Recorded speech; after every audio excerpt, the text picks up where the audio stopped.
Ďalší pokrytecký dezolát sa opustil na Facebooku. Pani Romana Tabák, autorka príspevkov ako progresivizmus sa rovná komunizmus a fašizmus, totalitné politické režimy, zdieľala príspevok, kde Trump odvolal 29 diplomatov po celom svete vrátane zo Slovenska, ktorí začali svoju funkciu pod Bidenom. Podľa tvrdenia, diplomat, ktorý fungoval na Slovensku, zasahoval do vnútropolitického diania našej krajiny. Nebol k tomu uvedený žiadny dôkaz, ale ak je to pravda, samozrejme je to problém.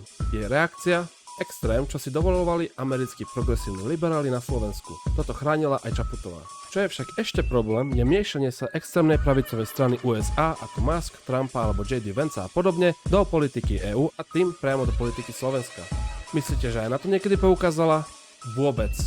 Doteraz ani len slovo a ak sa niekedy zmienila o Trumpovi, tak iba ako s ním mala fotku, pričom mu ešte zagratulovala k víťazstvu. Tomu istému Trumpovi, čo je teraz zodpovedný za niekoľko aktov, ktoré by sa dali považovať za vojnové zločiny a zároveň za stíhanie ľudí tmavej pleti po celej USA. Samozrejme nechal som aj odkaz pod príspevkom. Ježiš, lebo teraz všetci pravičaci ako Musk, Trump, Vance a podobne nič také nerobia, že?